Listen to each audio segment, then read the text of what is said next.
Greetings and welcome back to the Department of Tangents podcast, a special new episode with Paul Hansen of the Grownup Noise. You may have noticed I haven't done an official episode of the Department of Tangents in several months. More recently, I've been doing the Artist Check-In podcast, which focuses on how creative people are dealing with the COVID-19 pandemic. That series has a very particular focus, and this episode didn't quite fit that. Paul and I have been friends for nearly 30 years. I was the drummer in one of his first bands when he was in high school, and it has been amazing to see where he has gone since we were playing Aerosmith, Joe Walsh, and Eric Clapton covers at high school dances. Paul is the songwriter at the center of the Grownup Noise, a beloved and hard-to-characterize indie rock outfit in Boston. Over the years, the band lineup has changed, but Paul has always been out front with his guitar and voice. This week, on June 5th, Paul is putting out a new Grownup Noise album with a very new sound. The music was mostly constructed on an analog synth rather than Paul's guitar. If you're a fan, you'll notice the difference in sound immediately, but you may also notice that while Paul is challenging himself as a songwriter, this is still very much a Grownup Noise album. In this conversation, we cover writing and recording the new album, working with a new instrument, the decision to keep using the Grownup Noise name, and some of our own history. Much of this is focused on the music, but this is very much a conversation between old friends who know each other well, which means the very first thing you hear is Paul asking me about my own process for writing fiction. I debated cutting the stuff where Paul asked me about my own work, but I think that also shows Paul's generosity and curiosity as an artist and a human being. You will hear 3 songs from the new album sprinkled through the conversation. You can look for the full album Friday, June 5th on Bandcamp, and look for more info on thegrownupnoise.com and search for The Grownup Noise on all your social media. And now, here's Paul Hansen of The Grownup Noise.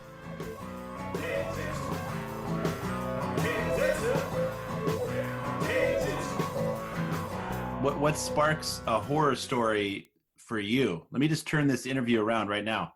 Is it like, do you have images in your head? Do you have like a conclusion in mind?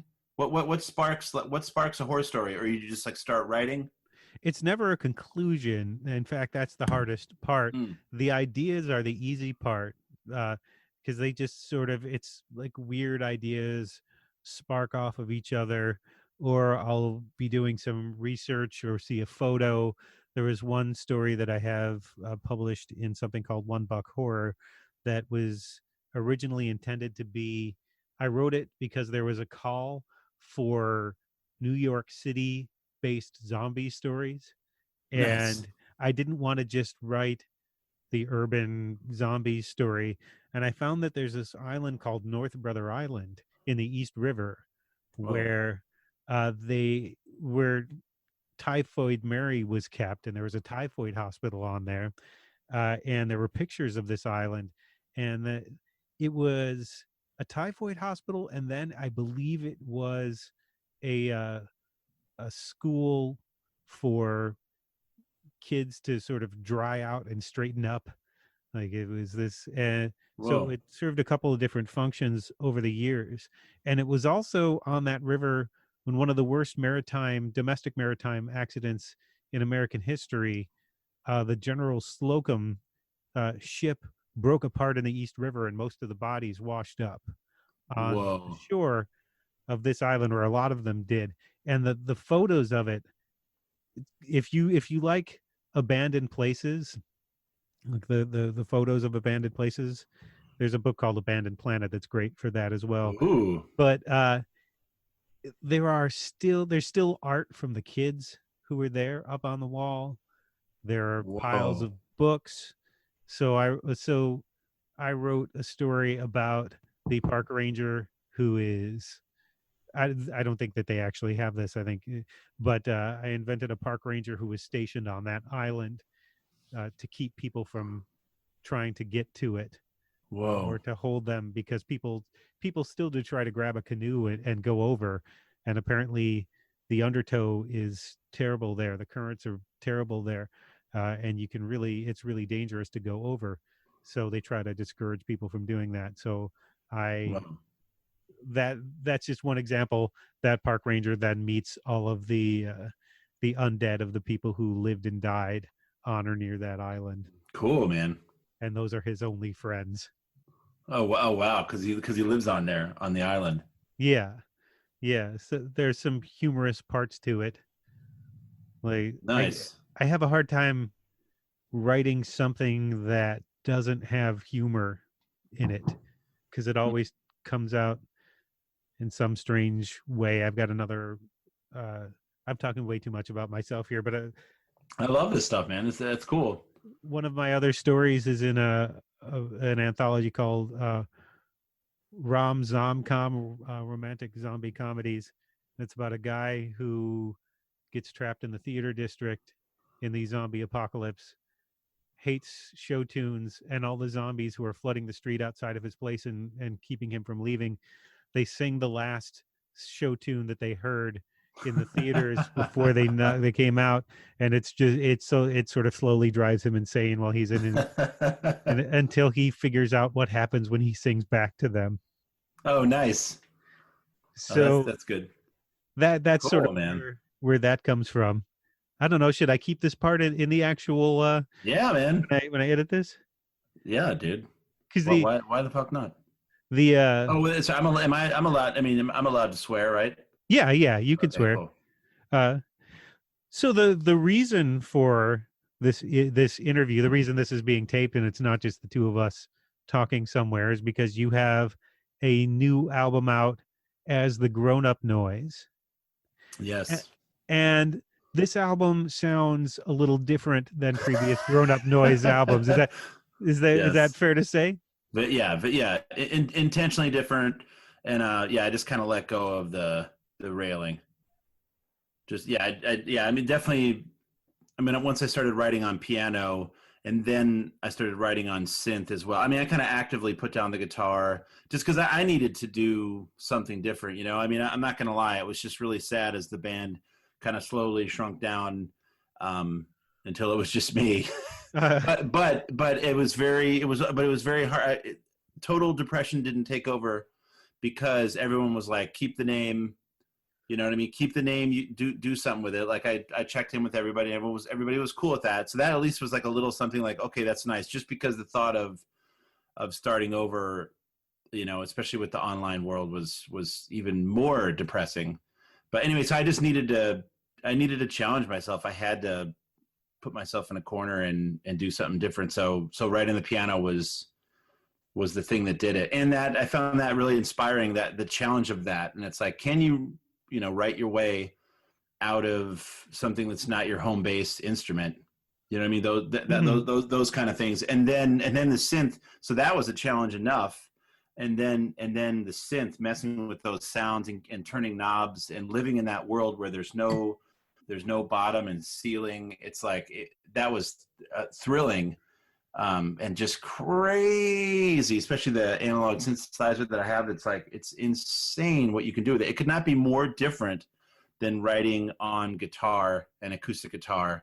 Because a lot of times I would write songs on acoustic guitar on the couch, and like, that felt great, but it's like, wow, there are other, you can start a song with meow, like there's other weird way. It felt like icky at first, like this is ridiculous. And it's like, no, I mean, why is it ridiculous? Like, see, if you get one tiny little piece, pull that apart, see where that weird sound goes. And then so yes, so it ended up being very on purpose different. Well, and it's one particular synth that you wrote most or all of this on as well, right? Yep. Yeah. The Prophet Rev 2. So you got 8 voices and was it 4 patches of 128 sounds. Every sound you can mess with the knobs. I wish I knew, like I know a little bit about like the waves, the oscillators, but I basically just know how it feels. And I know that like when I turn that knob, it feels like this, and it changes that. And then so I would do that a lot, and then be like, well, how do I go back to where I was? And then I have to like, because that the keyboard is like, the keyboard does not care about you. Like it's beautiful because some of the sounds don't even like, I'm used to playing instruments. You tune up your instrument, you tune your instrument to the piano. You're in like A440 world. A lot of these sounds, right, you have to go in and like globally fine tune it so it even like cares about your system of harmony. Like, so I'm like, okay, I'm gonna adjust this thing so this sound comes to a C A440 or an A440. It's like, so that was like just wild. And then sometimes you don't even have to tune it. It kind of works in a dissonant way. But it's just so cool working with an instrument that like just does not care about your notes. Well, it's also a very particular instrument, even amongst synths. It's a vintage instrument. Yeah, And I think the insides. Yeah, the insides are based on older ones. Yep. yeah, so and a lot of those older synths have. It sounds weird to say the word synths. I know, right? Overpronounce it, but Synths. but they have a particular sound as much as an acoustic guitar that you would pick up or an electric guitar that you pick up. There's a sound associated with that instrument as much as there's a sound associated with a Tele or a Les Paul or a Martin acoustic. There's a Right. sound associated with that particular with the Prophet. Right. Yeah, and it's amazing how that. I wish I could explain how that works. I know there's sawtooth waves and square waves, and Max knows more about this stuff, and he would often explain it to me.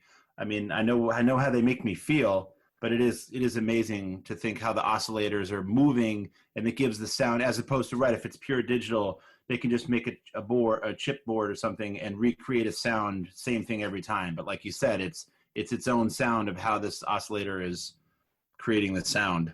That's great. It's crazy. Warmer on some of these songs. I'm trying to think. It might be Never Know. It might be Lonely Days. It sounds a little like Maxwell Silver Hammer to me. The synths on that. Oh, nice! I got to listen to that again. Because there's it sounds. That's Abbey Road, right? Yeah. Yeah. Yeah, we forget how early synths started creeping into music. It's beautiful. I didn't realize it was. So that was what, like 68, because the one that I was just put on when I put on the vinyl of Intervision, Stevie Wonder. You just put that on a vinyl. If you can get like a somewhat, I hate to sound nerdy, but somewhat of an old school pressing, and you put that on. Like, I know, digital stuff sounds clean and great, blah, blah, blah. That shit, it sounds, I don't know just how they record it, or the masters, the way it laid onto the way it burned into the vinyl, like the way those synths sound, with the way the analog synths sound, recorded analog and then listened to on the vinyl, sounds freaking amazing. It was probably also recorded anally as well. Did I just say anal? No. You said anal. Very precise the way that they recorded. I'm already like, I'm drinking pints of wine here, like, because I can't do glasses anymore. I can't go up and like get more wine every 5 seconds. Well, you've got that album, like those early synths are like, oh, so good. Well, did you choose this particular synth because you liked the sound of it, or did you just get it and play around? I went to a large music store, and they had them, and it was kind of awesome. They had them all set up, and you could play all of them. So I literally just kind of like went there for a few hours and just played some chords, started playing songs, and then I'd be like, And then I had unfortunately, I kind of had to rule out the single note ones, because there's only so much you can do with those. So I kind of narrowed it down to ones where you have 6 or 8 voice polyphony, and then I just started listening, and there was so much more you could do for someone like me for the price and everything. This was the one. I mean, there were some amazing sounds that I've never heard before from other synths, but as far as like, I feel like writing songs from this one seemed the most like song friendly.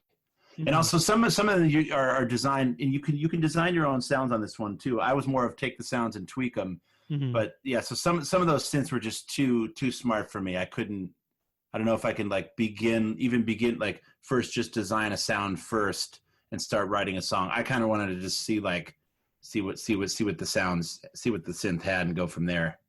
Did you have any of the songs before you bought the synth, or did you just start fresh once you got the instrument and see where it would take you?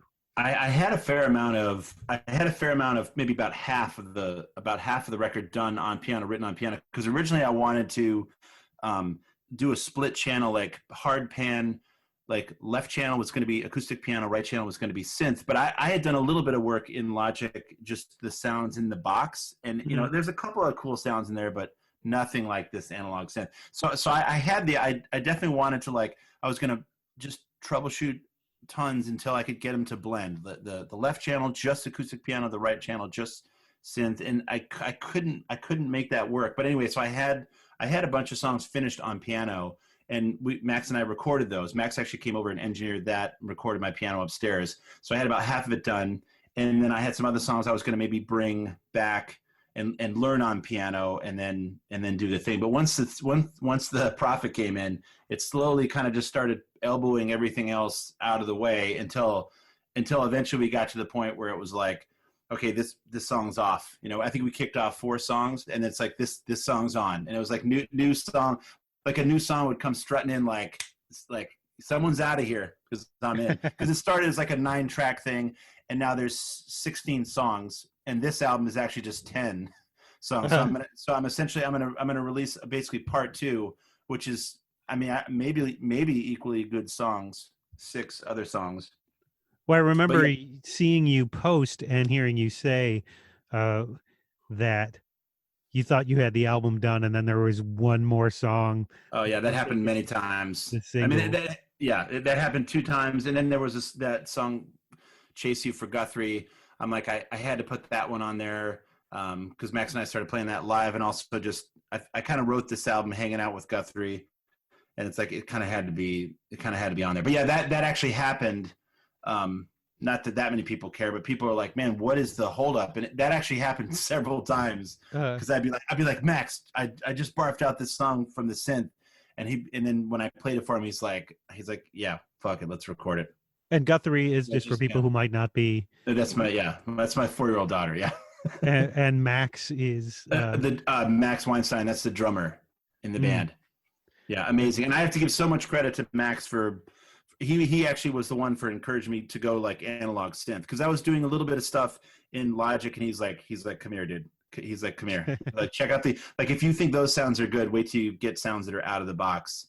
And like, I knew analog sounds, but like, I don't know. I had a Triton one time, and I wasn't super happy with I know that was not analog, but I had kind of a weird opinion of synths. Like, that's another thing too, is I was like, you'd play on some of those Triton synths, and you're like, oh, you could bullshit a song and write it real easy and pick a few chords, and you could write music real easy. But another thing I learned, just writing on synth was so much harder than I thought it would be. Getting the pulsing, that beep beep beep beep, getting the pulse of the sound to line up with the groove of the songs, with the drums, with the click track, getting the part just right. Like, and I'm not a real piano player. Like, it was, I take back all those thoughts I had about like, oh, I could do a hit song on a synth, just play a fucking chord on a memory, like it's much, much harder once you get going. We both grew up in upstate New York in the Rochester area.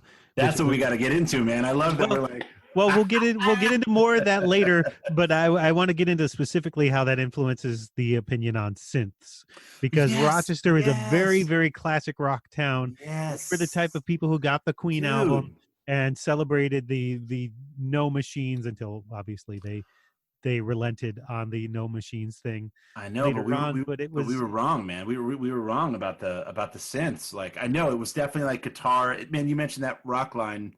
I remember like waiting up to hear Joe Walsh on Rock Line, and it was hilarious too, because he was basically just saying like, yeah, we're gonna see if Glenn Fry and Don Henley want to get the band back together. We'll wait for them. Just the sound. I loved the sound of his voice, and he was that was awesome to listen to.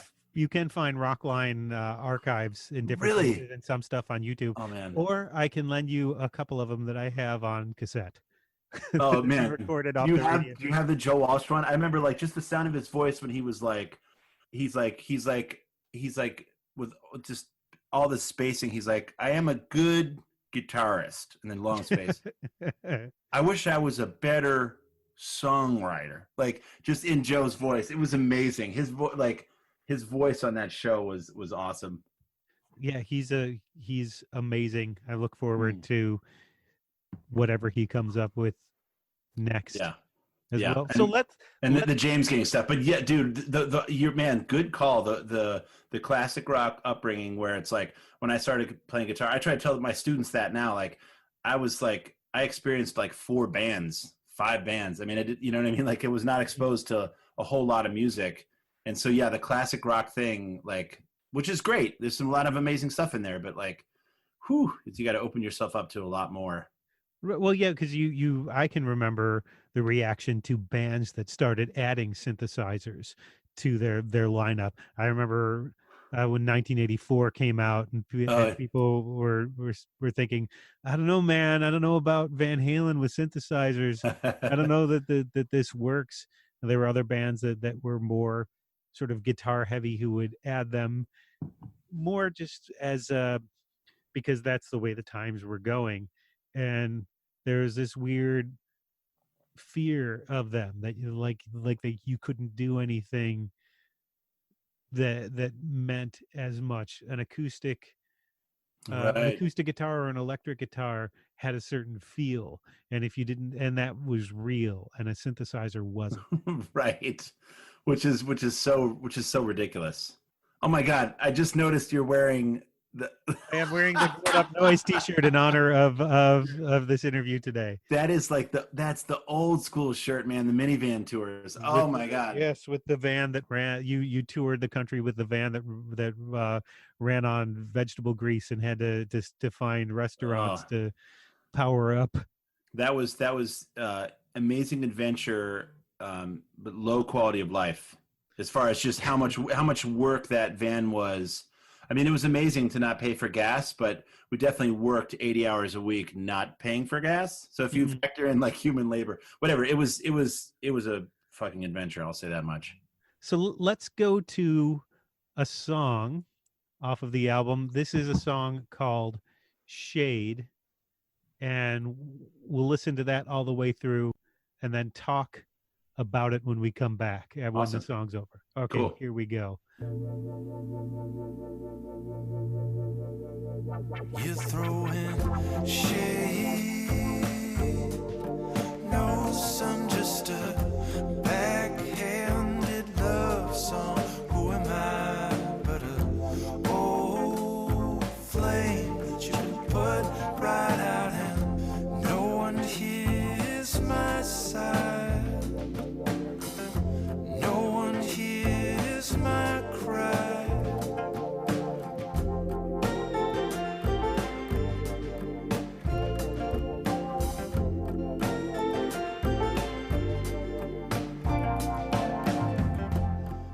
Art's so good, you could paint a picture, make a movie of, with the words you write, working through the night by your candlelight.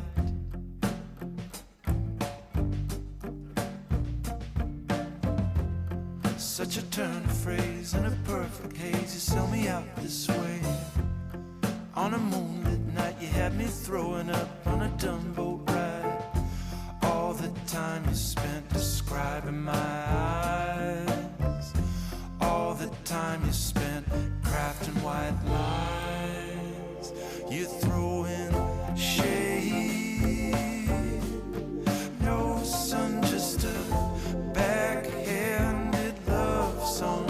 Who am I but an old flame that you can put right out, and no one hears my sigh, no one hears my cry.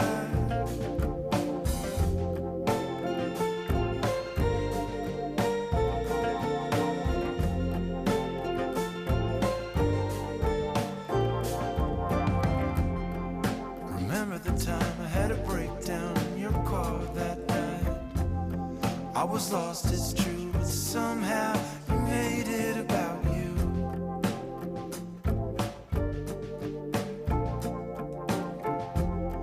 Ain't it funny how you've been wronged more than anyone alive? Ain't the betting kind, but I bet maybe it's you this time. All the different ways you said that we tried, each one tied with a bow and a neat little lie. You throw in shade, no sun, just a backhanded love song. Who am I but an old flame that you put right out, and no one hears my sigh, no one hears my cry.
Okay, so first, was that a steel drum preset for the melody parts in between the verses? No. I mean, at least I don't know what the designer was thinking, but no, but it was just some crazy sound in there. But yeah, right. It can sound like anything, though, right? Right. That's what Like it sounded like. Steel drums to me. I don't know if it sounded like steel drums to you. not exactly, but now that you mention it, maybe a little bit. So there's like You know, like a feel of the Caribbean there. A little bit of interesting. Yeah, So I mean, that song is super chill. It's funny. Not many people have heard this, but one friend heard it and was like, yeah, like loved it, like made me feel relaxed. And then when I explained him what it was about, and then also that part about throwing up, he's like, no, that killed my vibe. Don't. So I should do a different version where the lyrics are like not, about what they're about. Well, that seems counterproductive. But Yeah. I do like the idea of a backhanded love song. Yeah. I mean, what I was attempting to write was a song from the perspective of someone who's like dated a songwriter, and like you know how like when like a songwriter can they write songs about their relationships, and very personal things get out there, so they have this platform, this vehicle to sing these songs about their previous lovers. And if you're not an artist or a songwriter yourself, and you date one, you just kind of have to hear those all your life. So I realize it almost doesn't work since I'm a songwriter, but from in my view, this song is written from the perspective of someone who's finally writing their own song back to the songwriter, who's they've had to listen to all these songs about them. They get they get this wide open theater to address their sadness. Well, you write a lot of songs that to me do not feel like you're generalizing a feeling or an experience. There are a lot of lyrics in these songs that make me think, oh, that's definitely from a very specific experience that you've had. You could trace that back to an exact moment. A couple of them I'm not sure I want to share, because the first one that comes to mind is probably perhaps not the most appropriate. And I can't remember what lyric it's in and what song it's in. Well, it's the toaster oven lyric. That's probably not the one I want to use. As from the new album. Yeah. Oh yeah, no, that you're right. Yes, that song, there is a lot of right. This song not so much, but a lot of the songs on this record are very personal. That one for sure, yeah. Like those are all like, yeah, from real memories and stuff. That's the toaster oven. Yeah, I remember that, man. I can smell the burnt toaster oven because it makes me miss like Somerville. And pre-kid days were fun. I mean, it's fun now. It's just very different. Just different. We'll play that song in a little bit as well. But how did this come about musically? Did you have music for this first, or did you have the lyrics and sort of build it into this sort of chill 70s vibe, songwriter vibe kind of song? Man, that good call. That's I think when I first kind of barfed out the chorus, I was like, it felt like a 70s kind of, and I think that's why I liked it. I mean, I definitely had it in my mind that I wanted to write this song. I did it before very poorly years ago. We never recorded it anywhere, but it was called Songwriters Are the Worst Little Liars. And but it wasn't a good song. So I feel like I've made attempts at this concept, and this was the first time where it's like, I've had this long-standing idea that I want to write from the perspective of this person, and then it came out in a 70s song. So I was like, yeah. So then once I had that chorus, I basically just had to find verses and stories that the songwriter is writing about that's not flattering, kind of unfair to the right. lover. So I had once the chorus came out, and I've been thinking about this concept forever. I was like, I got it. I just had to pound out the verses, which could be a million things if you think about, songs that are written about relationships. Mm-hmm. Well, one other thing that sort of hits me about this track and about most of this album really, is that the instrument voicings are different from what you might have heard on other Grownup Noise albums. Yeah. But it's definitely your songwriting. It's definitely a Grownup Noise album. There are things about your songwriting that the synthesizer doesn't change. There's a light. Thank you, man. There's an airiness, there's an airy feeling to a lot of the melodies. There's a thing that you do lyrically, which is to put a lot of lyrics maybe in the verse and then stretch out the chorus. You have some trademarks that are still there. So in a lot of ways, this sounds very different, but it's definitely a Grownup Noise album to me. Right on, man. That makes me feel good, because I didn't know how different it was going to feel, or like, for the few fans that were interested in a new album, were they going to just be like, what the hell is this? I feel like some of them will. I mean, again, not that there's a lot, but I feel like so that feels good, that at least you can hear me. You can hear me in the ocean of crazy sounds. Well, I know you were nervous about this album. Is that fair to say, that you're nervous to release something that sounds to you so much different than what you've done in the past? Yeah, for a million reasons, nervous to release this, for sure. Is it only the sound, or is it is it the sound and the fact that the world is kind of nuts right now with you're kind of tossing this into a stew of correct, yes, but even before this, just and then just the kind of the really being like alone on this record, was just kind of weird, except for Max. I mean, obviously, like it was basically me and Max this whole time, which was amazing, but very different than the four previous Grownup Noise records. Recording a record without Adam was fucking weird. Do you think that fans of the Grownup Noise wouldn't enjoy this? Do you think that this is so much of a departure for you? That's a good question. I hope they will. It's kind of like there's one particular like kind of folk DJ in town who's always liked the band, and he's like, man, I want to hear the new album. And it's like, I don't know if he does, but maybe I'm sure he's gonna. I shouldn't assume that his taste would be that limited, but I don't know if it would fit his show, because we still had a folky thing to us as well. But that's okay if it's not for everyone. You did have a folky thing, but the band's never been easy to categorize. Right, and which I feel like is that's one of those things that's a plus and a big minus. You know what I mean? That you can't like have a clear have a clear sound, and then also I feel like we never had a clear image and look, and again all the things that like, especially like growing up in the 90s, screw image, screw look, screw kind of designing anything visually, and I kind of love that. Think about Nirvana and Kurt Cobain. It was very much like the substance is the music and that's it. Fuck you. I don't care about anything else. If I look like a slob, listen to my music. That's where it's at, which I still agree with. But also you can't deny that, the visuals and the dress bring a vibe to it as well. So I don't know what would have been my vibe or our vibe as a band.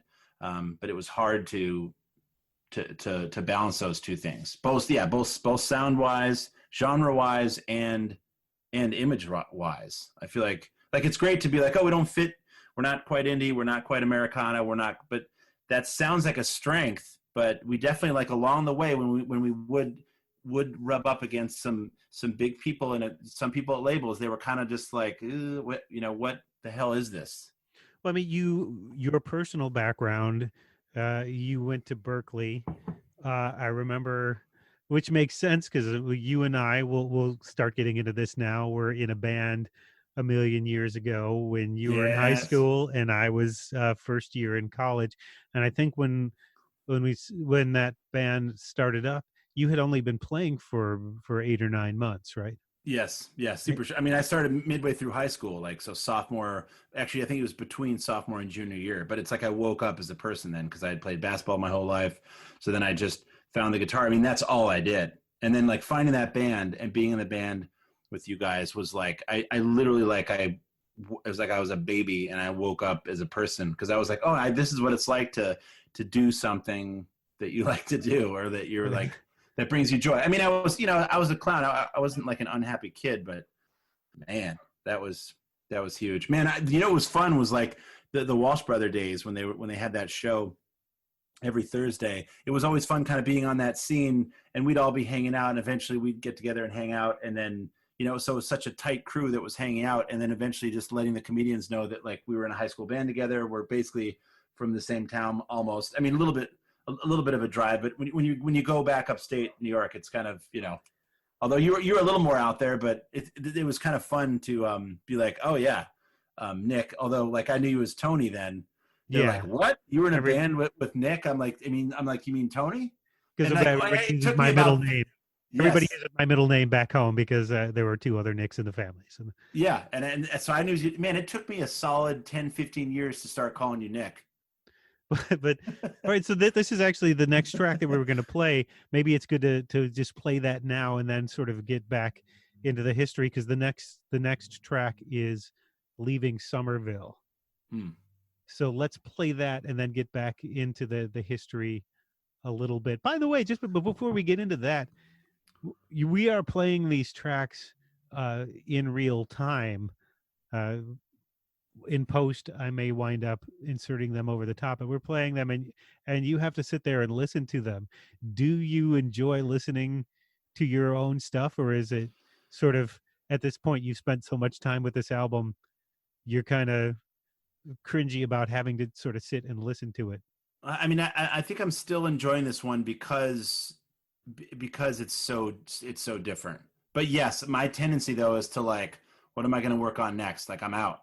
But at least because it sounds so different, I'm still enjoying it. But yeah, there's always that thing, because I've been working on this for 2-3 years, kind of, or 2.5 years. So I am ready. I'm ready to move on. Just once, I would like to release a record that's like closer to when it was actually written. That would be amazing, right? Although I feel like you're pretty good at getting. Well, no, you have a lot of stuff on your back burner. Yeah, I've got a lot of stuff because I don't really have the means to record as quickly as I write.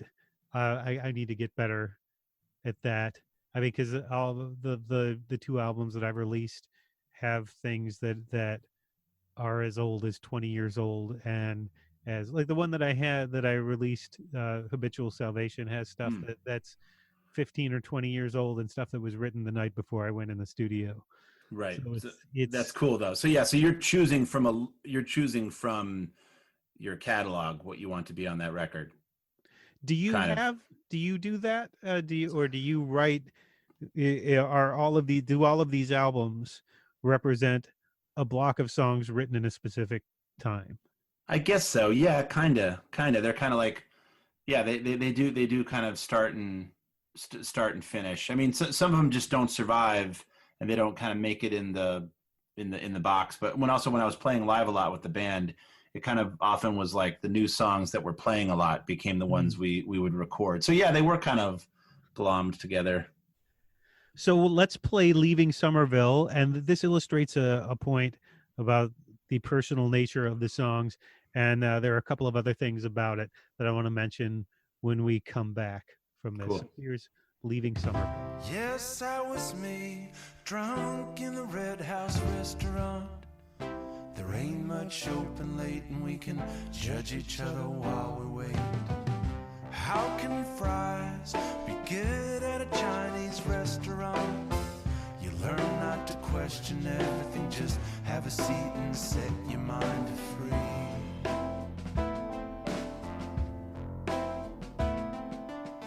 And we almost broke up, walking down Beacon, putting posters up. But later we made up, fucking on the couch while the toaster oven burns.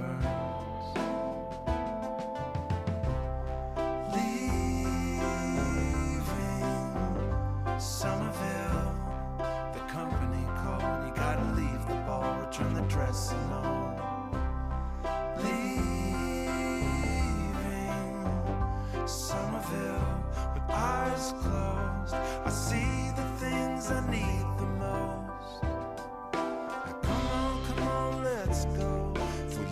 if right now we can make the show.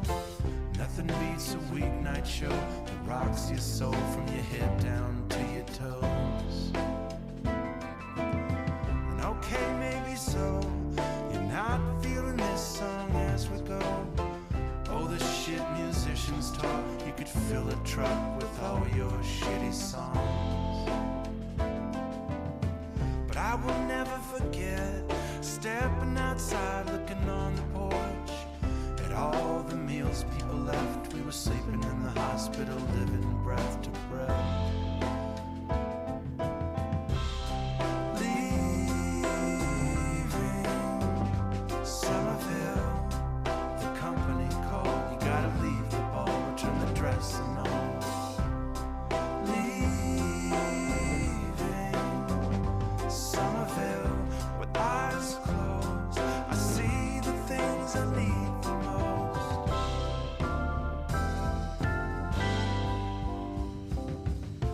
I won't bring it up. Forget the blues, you're just a white kid from the suburbs too. But gonna give it all we got. A lifetime of regret is worse than true.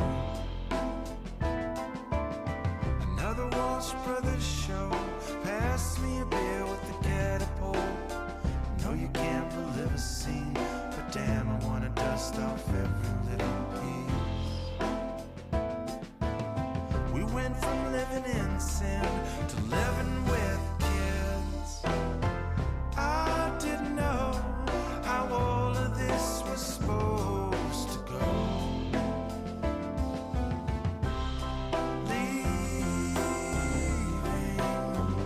Somerville, the company called. You gotta leave the ball, return the dress and all. Leaving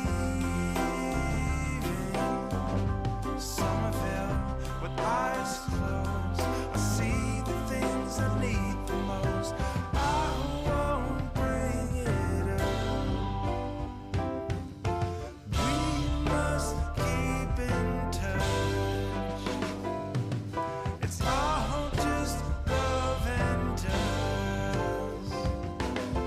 We must keep in touch. Leaving Somerville with eyes closed, I see the things I need the most. So this song, you really kind of throw the kitchen sink. It feels like your entire life is in this song somewhere. From when I met you as the forget the blues, you're just a white kid from the From the suburbs. Yeah. all the way to living breath to breath in the hospital. We went from living in sin to living with kids to to the Walsh Brothers show. Yeah. Man, that hits me when Dude, man, we were yeah, man. I remember that we were together during that. Yeah, going to all those Walsh Brothers shows. For people who might not know or are listening to this, my day job is covering comedy in Boston, and the Walsh Brothers had a great show called The Great and Secret Show, and it was weird because I didn't know you were in Boston when I moved to Boston, right? Until a friend of mine suggested I go to a specific open mic, and I found that you were there. I went to Mike Burrows, who was the lead singer of the group that we were in back home in Rochester. Yeah. I met him on the street and wound up going to an open mic and seeing that you were there. And then I learned that you were playing music at comedy shows. There's so much weird synergy that's a shitty word. I hate to use that word. No, but yeah. There's a weird twisting of that phrase is not even this better. It's a weird sort of twisting of fate. It's all cliches that I'm coming up with to describe it, but it's so strange to see where our personal paths have crossed over the last several decades. Yeah. I feel like we're in this for the long haul now, man. Like, Yeah. Right. You're not moving anywhere. Like, we're not planning on moving anywhere. It's kind of fun. Yeah. Well, and in this song, this is a very good example. This is probably the best example of how nothing is very general in this song. No. These are all very, very specific references. Yeah. Go playing to Walsh Brothers shows. I feel like if I asked you about the French fries in the Chinese restaurant, Oh yeah, Red you House. could Yeah. probably you could probably tell me, you could probably see the scene where you had the epiphany, how can these French fries be good in a Chinese restaurant? Right. I mean, they were really like also, this was like 15 years ago. There was nobody like Union Square was not a place. Union Square Somerville was not a spot. So and there wasn't anything open in like late night except for Red House. So I could walk down there, drunk and get some dumplings and some fries. And maybe just because they came hot out of the fryer and I was drunk, but they just always tasted better than average fry. You get like average fries wherever you go. They always tasted better than average fries. Mm-hmm. And there was just nothing. I mean, there was a couple things, Sally O'Brien's. There was Tiernanog, although not Tiernanog, Bull McCabe's. But I mean, I remember, Oh, it's Tiernanog then. Yes, way back when. So it was funny to. It's just we, especially Beth and I, we definitely became ultimately who we were in that apartment and then in Somerville for like almost 15 years. I mean, you kind of go through that portion of your life where you're like, who are you going to be? Who are you going to work hard at this? And who are you? And then it's like, okay, this is kind of who I am. All of that happened and, and good creative things too. And all of that happened, in Somerville. I mean, which was why it was hard to leave, but I know but also, it was happening to everybody. The landlords are like, get out. Right. Like you've had fun. Thanks for spending all your little money on the local restaurants and bringing art. Now get the fuck out. Well, now you're in Arlington. You moved away, and this is Medford. But yeah, but not Medford, far, right? no, yeah, but not far from Arlington either. Yeah. Right. No, I know. And yeah, Medford is like right. Somerville Part 2. It's yeah. Well, not quite. Well, but the point being, this is sort of the Medford album. This is the post Somerville album. This is a different point in your life, and there's a lot of looking back on this album to the point where the final song is called Midlife Pop Song. Right. So I feel like in your songs in general, I wouldn't want to say that this is the album that's looking back, because I feel like in a lot of your songs, they encapsulate particular times in your past. I feel like a lot of times your music, the point of it isn't looking back or looking forward. I think that you do both. I think that a lot of times the songs at their core are about trying to find the best parts of yourself, and sometimes those are in the past. Sometimes those are parts of yourself that you enjoyed in the past, and some of those are parts of you that you're still looking for to find in the future. Like Never Know is a very forward looking song. What's the line you won't know in you'll never know, and if you don't leave your house. What's the particular line? Lonely Days. Oh, Lonely Days. That's what Lonely Days is that's just that. I mean, that song for me is about just like getting outside, just when the band just really slowed down to a halt, and it was like just getting out the door and being like, hey, I'm still like a music person on this scene. And it was just hard to re-engage in any way. So I just felt kind of isolated. I mean, probably a lot of it was self-imposed, but I just so it was just hard for me to get out and be like, hey, I'm here. Not that it matters that I'm here, but I should at least say I'm here, since I am here. Like, well, do you feel like this album is a transitional album? Because I feel like I started to think of the album that way, but then I thought it feels kind of like all of them are transitional in some way, because right. they're all a little different. And I feel like if you listen to all of them back to back, this is a somewhat unexpected direction, but the fact that you would change direction is not unexpected. Right. You are you're nailing this, man. You're like, just your perspective on it is awesome to hear.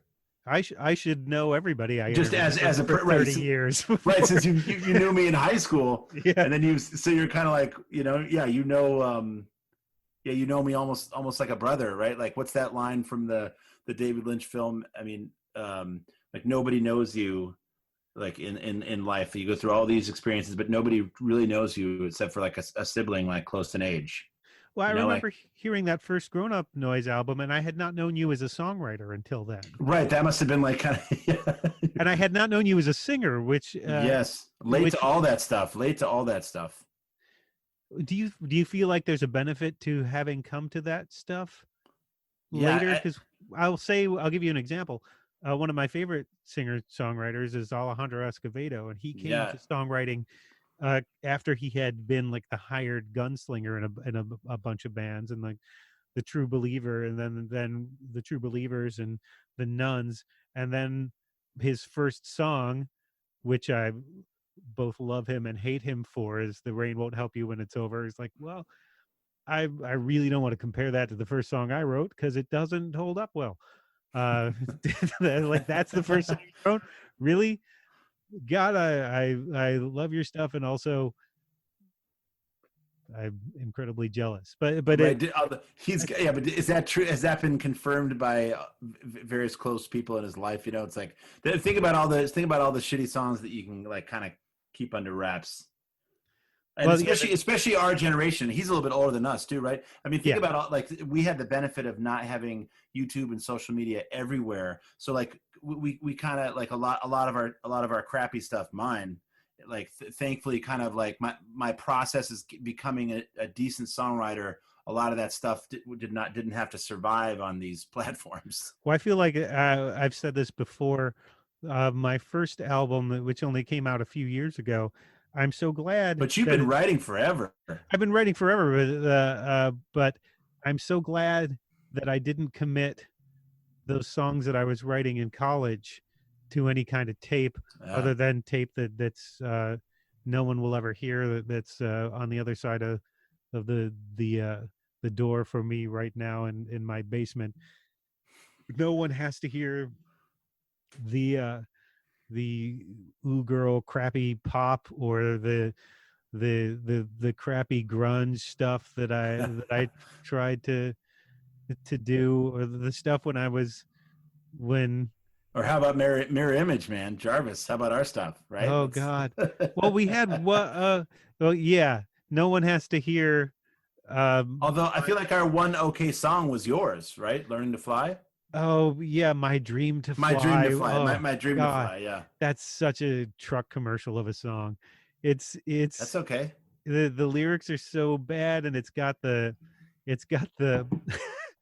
Hey, man, we recorded that on a 4-track on, like, a summer day. Like, I feel like I can picture the day where we're trying to, like, so maybe I feel like Burroughs was decent at using that crappy little 4-track, so it was like rewinding. Oh, man, we did, didn't we? Yeah, on that little Fostex 4-track. It's got that faux. You have been writing forever. Freebird chorus or coda at the end of it. I kind of want to do that, like, for the Moth or something, or for Mortified. Mortified is about your reading your bad poetry from your high school, from your high school notebooks and things. I kind of want to perform that song, yes, with you and Mike. Awesome. My dream is to completely embarrass myself by telling the story of the song and then playing the song for people. Man, I mean, yeah, that would be hilarious and wonderful. But do you feel you have a large catalog of stuff that you're glad is not out there before you got to the first Grownup Noise album? Yeah, there's a fair amount. I mean, there was a band that I was playing in kind of right before the Grownup Noise where I began actually singing on stage. Like, you were saying, a lot of people didn't know me as a singer or a songwriter, so that all came late. So yeah, there was a band. I mean, we were good, and actually I've been listening. Of course, everyone's digging back into stuff during the quarantine, and, like, a lot of it holds up. I think, and actually we used a couple of tracks from that session on the first Grownup Noise record, just because we needed we needed tracks to like to get someone to listen to. So I feel like the first good song I wrote was Gray Skies, and it's like we had to use that recording. So that recording was actually from this band We the Living that I was in right before that. But that band was the first time, you know, that I like was like, okay, I'm a quote unquote lead singer type person. You know what I mean? Like it was definitely like late to all that. Do you define yourself in those sort of compartmentalized in a compartmentalized way like that? I am a guitarist. I am a singer. It seems like this is the album, if any, that you're blurring those lines and just saying I'm a musician and songwriter. Yeah, I feel like it's funny. It's been a long way to get here, but I feel like a songwriter. Like I thought, you know, I had some peaks as a guitar player. Like it's still a really strong skill. I can teach at many levels, many styles. But at least the fire that keeps me going, and ultimately who I am and who I feel like most myself is as a songwriter, even though it took a long ass way to get here. But I also along the way though, I felt up close my limits as a guitar player. And then just when I started singing, I was like, man, this is, you know, like, it's so funny. You learn all that. I was playing a lot of jazz and a lot of heavy guitar stuff. And then I just fell in love with, you know, like Vic Chess, just 2-3 lame chords with a good song and a good melody was just, the best. Well, I mean, you know, that's after going to the end of the world with guitar, you know? Well, especially being a Berkeley educated musician, that I don't want to cast aspersions on learning your craft, but there are a lot of people who can come through that and know all the scales and be brilliant players on in support of somebody else who probably couldn't write a song that made me feel something. Right. I don't want to damn anybody by saying that, because I know a lot of brilliant people that come out of that. But I feel like if you go into that with a soul and not just a career plan, you can do some amazing things with a music education. Yeah, definitely. And you can teach. So you can survive. So you can survive when everything is crumbled, like right now. Well, what was that part of your experience like? And how much does what you learned at Berkeley contribute when you're writing a 3-4 chord song? I guess I'm kind of that. I mean, who said it first? Where it's like you learn all the shit, learn everything you possibly can, and then forget it all. I guess it's kind of like that. I'm not thinking of any of that stuff. But once the initial idea comes in whatever form, then you can use every one of those skills in your bag to pull it out. So it's like, oh, okay, this chord isn't working. Well, okay, now I'm going to, I try to avoid the academic side of my guitar brain. But when I'm stuck in a corner and I can't figure out where this chord should go next, I go, well, these are all the places I can go. These are all the risks. These are all the things I can go and push dissonance a little bit and push it back. So I can. Mm-hmm. So it's great to have those tools if you're stuck. I don't let those tools drive the car. But when you break down, they show up, they can get you out of some jams. Especially like not being able to play piano, but you can be like, oh, this chord that I want, how would I spell that? Oh yeah, these are the notes, and then I can tell myself in my head the notes that I might want, or the voicing the chord with the tensions and all that stuff, and then bullshit my way to it just using my knowledge of theory. So yeah, so it's great, but it doesn't give you a song. It doesn't give you a song, and it doesn't give you a melody, you know? Right. And that's not something that was in the education anywhere. There's not a. No, I mean, it's encouraged. Sure. Mm-hmm. It's encouraged to do your own thing. But I was doing like jazz guitar performance, so I wasn't doing songwriting or anything like that. So I was there, you know, and that's a different track. You can be on that track as well. Okay. But I couldn't though. I didn't have good enough ears and like enough dedication to really nail the jazz stuff. I could fake a few people, but not the real heads. So when was it that you decided you wanted to write songs? I mean, was that not until you heard Vic Chestnut? And it was right about, yep. It was, like kind of finishing up Berkeley, which is not helpful, right? Because I should be like a professional sideman, which I did. I did a lot of that too. So it's like, I can be a chameleon. I can play whatever I'm needed for that pays. But of course, right at that time where I'm like projecting to do that, I fall in love with, Vic Chestnut, like the Velvet Underground, Guided by Voices, and then also that Nick Drake, like Pink Moon album. I think I have memories of listening to that record with headphones and being like, oh, this is this is who I am. This is what I want to do, and then just started singing and getting the confidence to like hold a note and sing on stage. But yeah, so there was a few bands. I mean, there was a few songwriters and bands that kind of nudged me away from the full on sideman thing, even though I did a lot of that too when I graduated, just because that was scary. Well, it can be fun too. I mean, I'm not a good enough player to really be a sideman, but I've had a chance to do it every once in a while with some friends. And you're a good guitar player, though. I'm okay. Yeah, I really need to. I'm a good rhythm player. I've played. You can do some fingerstyle stuff too.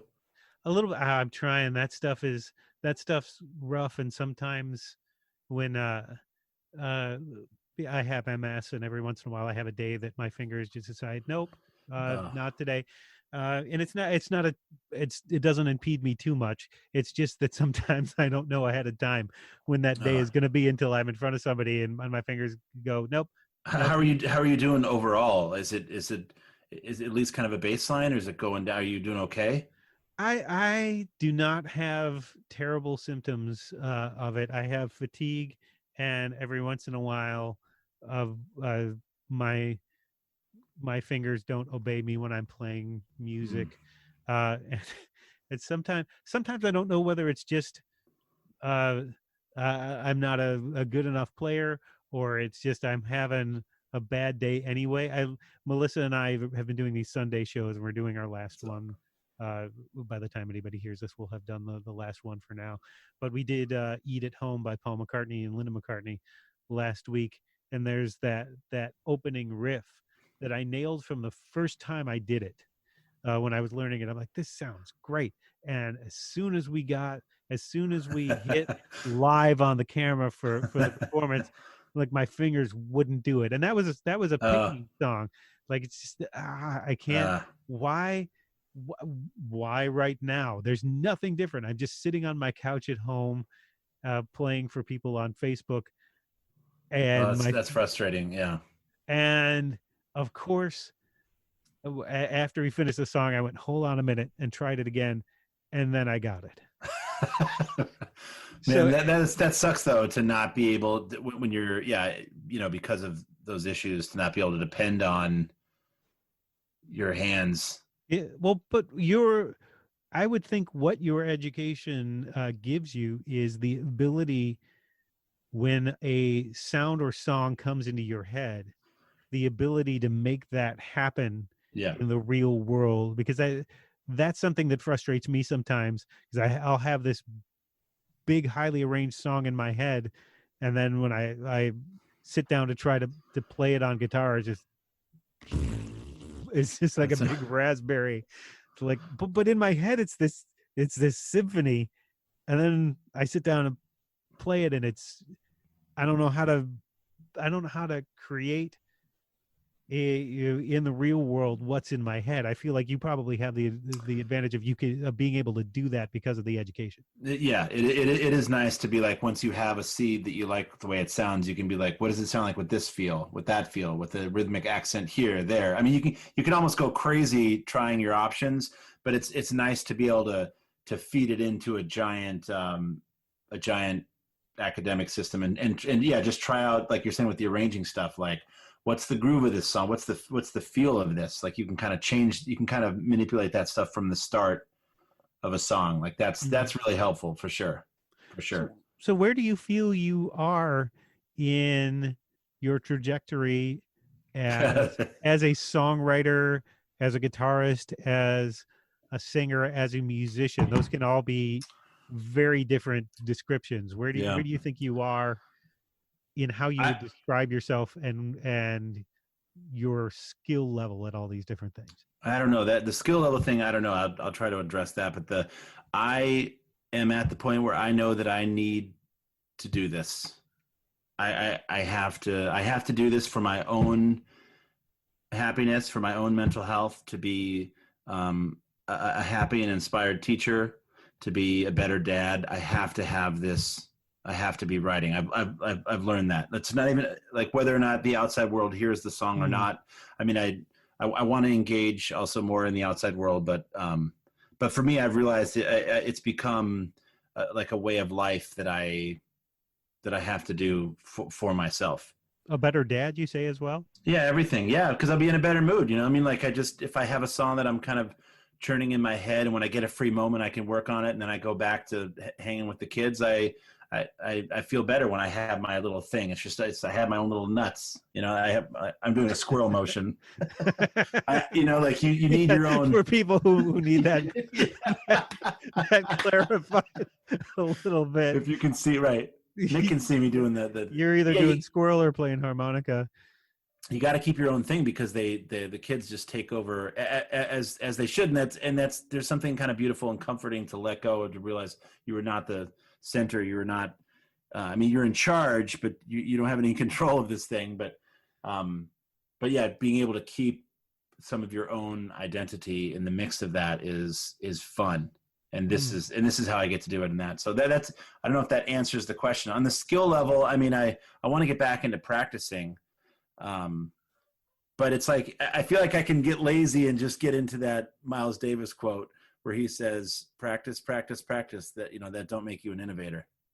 Like, right. but we're not allowed to, we're not Miles Davis, so we're not allowed to, but I feel like I should, get back to like practicing the guitar and maybe practicing piano and stuff. But I don't know. I just want to write songs. I want to keep my skill level up, but if I could write the perfect song for me, I'd even give all that away too. You don't think you've done that yet? The perfect song for you? No, for me, at least for me, no. No, I don't think so.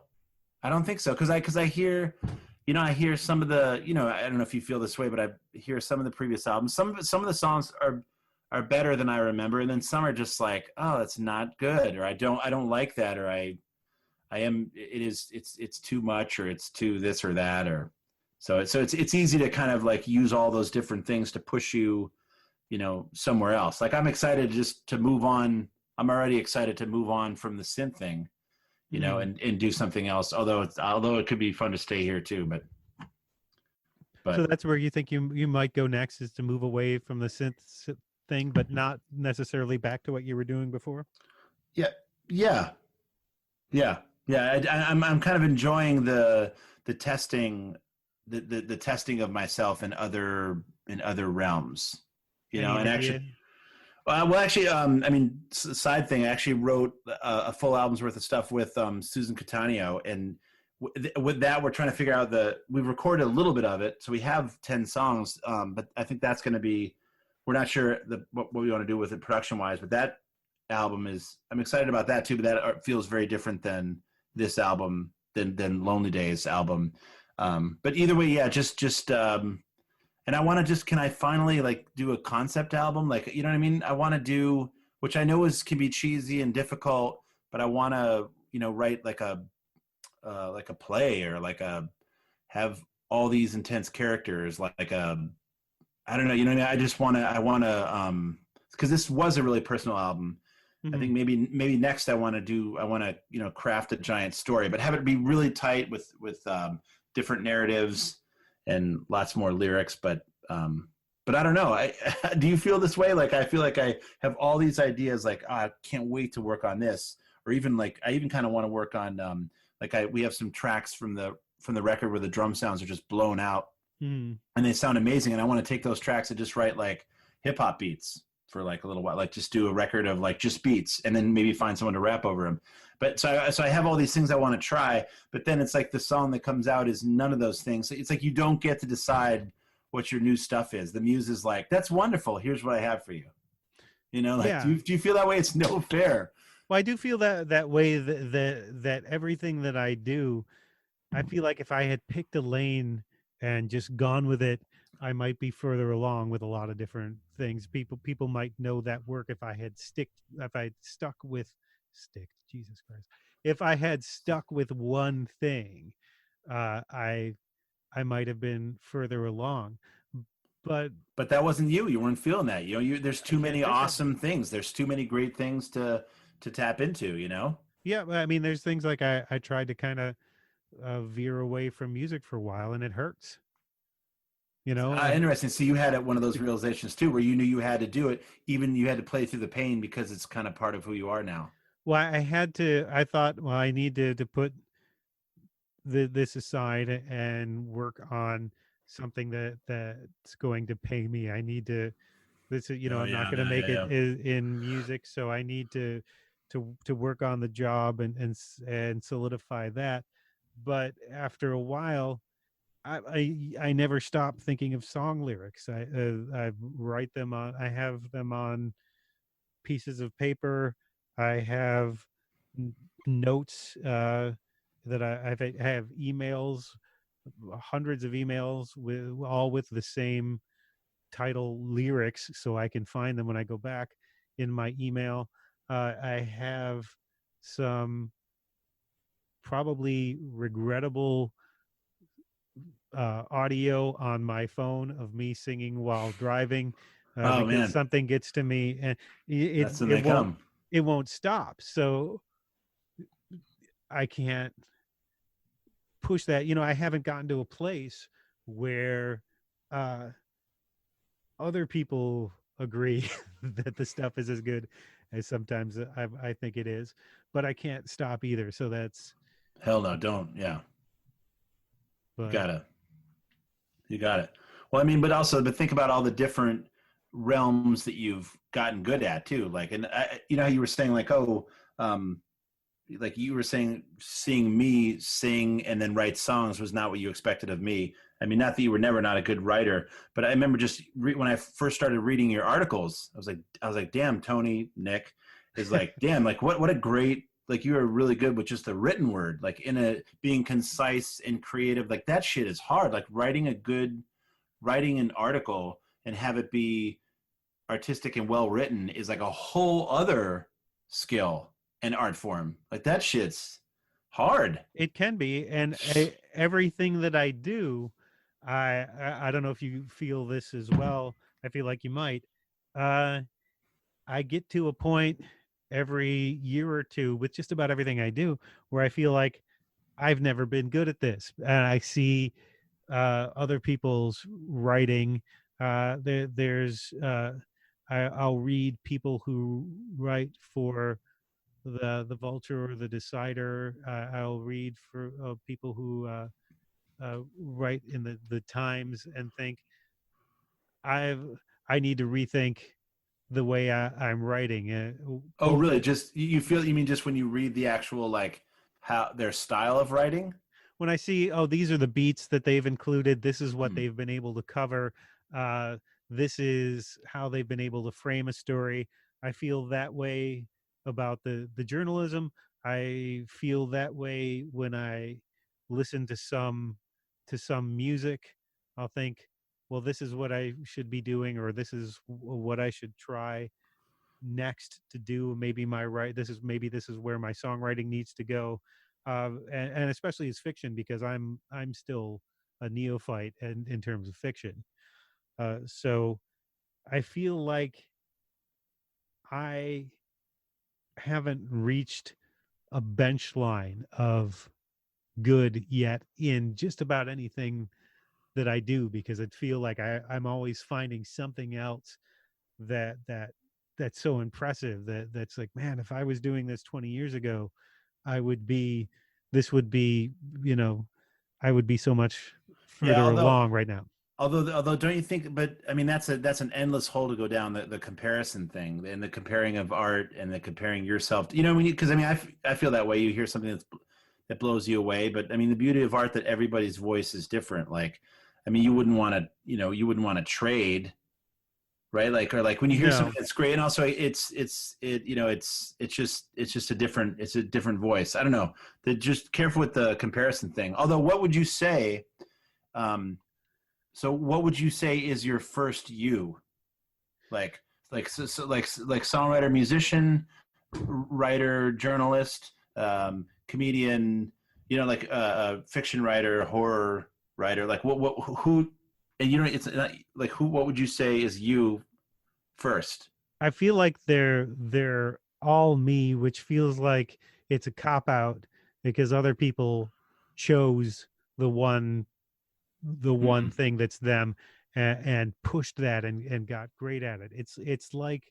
Uh it's like being a fingerstyle guitar player, Committing and to that.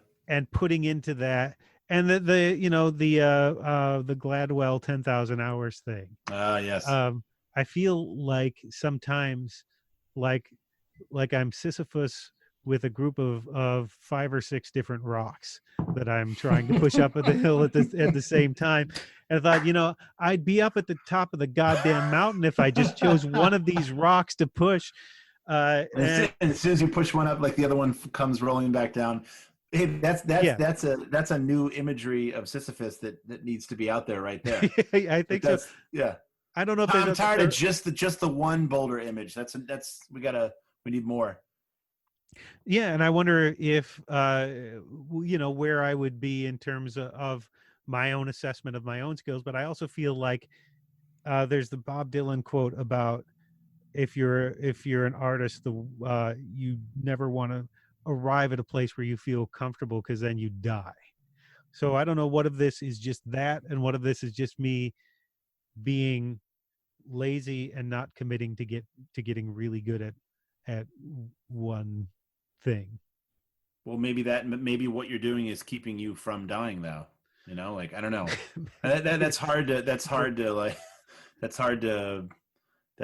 a tough, I don't know. That's a tough analysis. I mean, maybe you're working towards, like earlier you asked me if like I had written the perfect song for me. Maybe you're working towards like your masterpiece is going to include all of those things. Mm-hmm.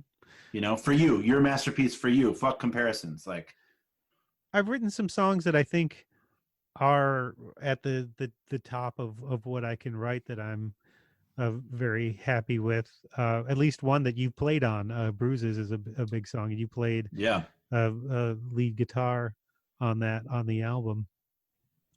And that's another thing, that I've never written another song like that. That's a story song, a very specific sort of fiction story song, almost a noir song.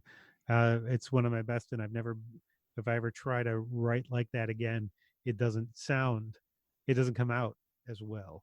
I don't know if you have anything like that, where there's one song where you feel like is an anomaly that you thought was great, and then you can't write in that space again. Right. Yeah, maybe. I can't write a goddamn song in a minor key.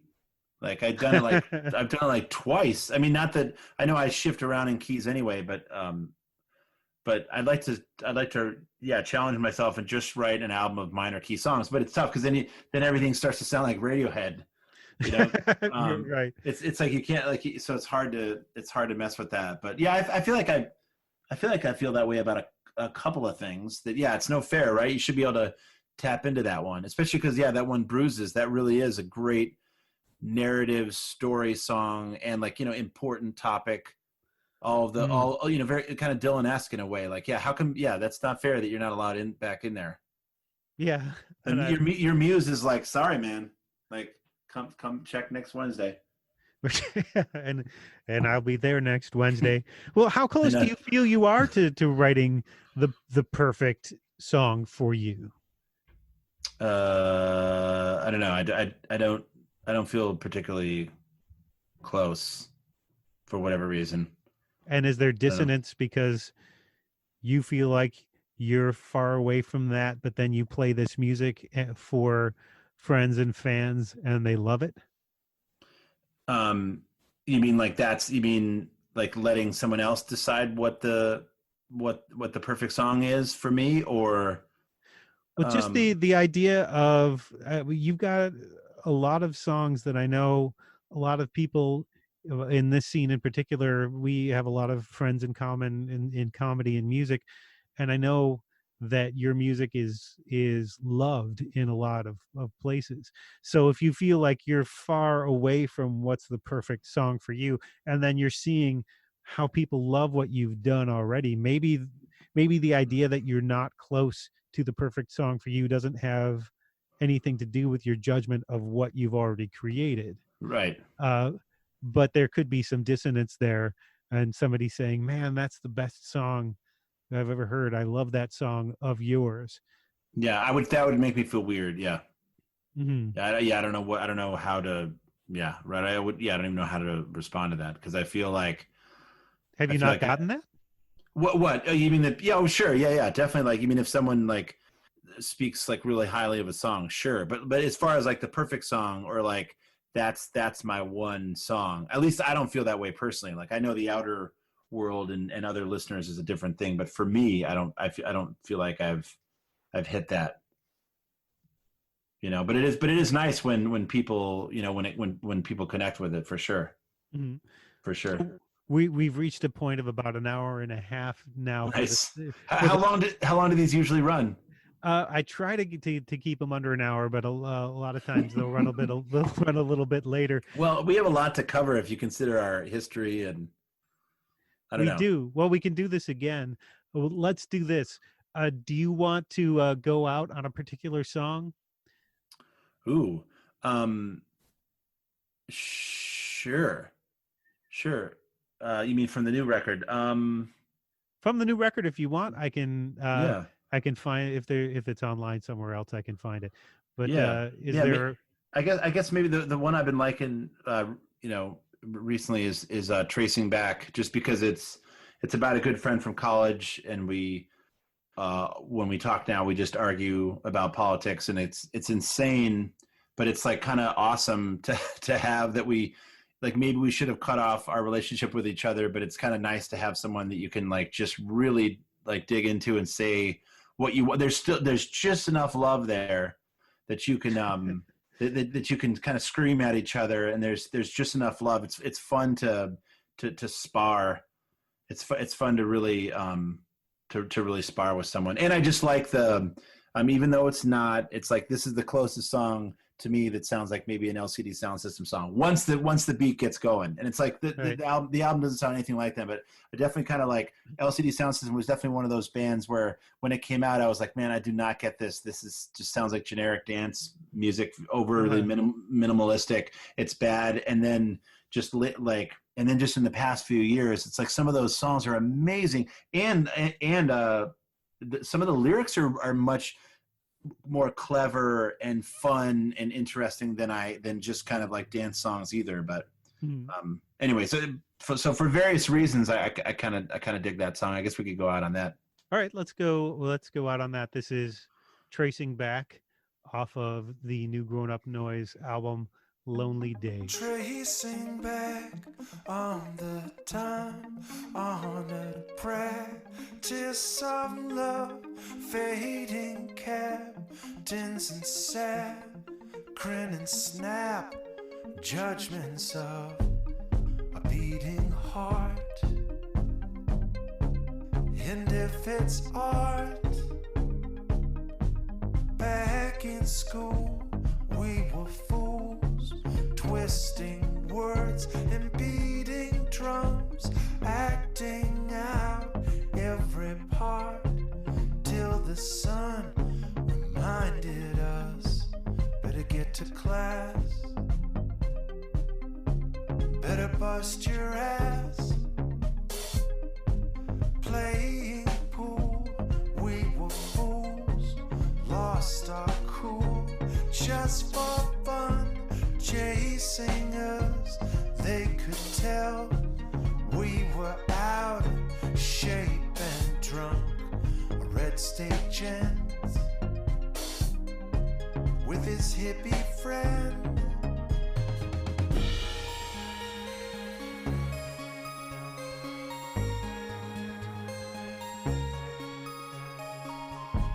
Remember the time we broke down in that tiny bumfuck town, terrified.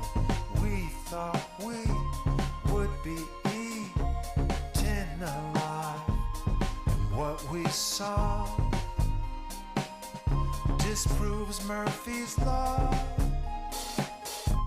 Judging you was like wine I could tell when you lied and you couldn't walk into my heart, light a match and burn it down.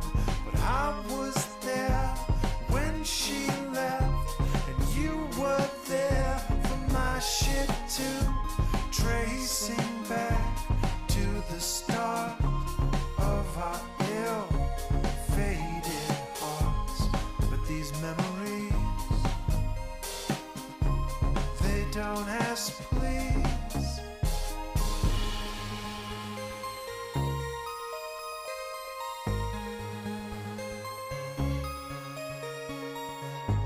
Now we can't agree, you and me, on anything. But thankfully, history doesn't care. The song's been sung, and we're too old to change the notes. We're too old to change the notes.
Neil Young.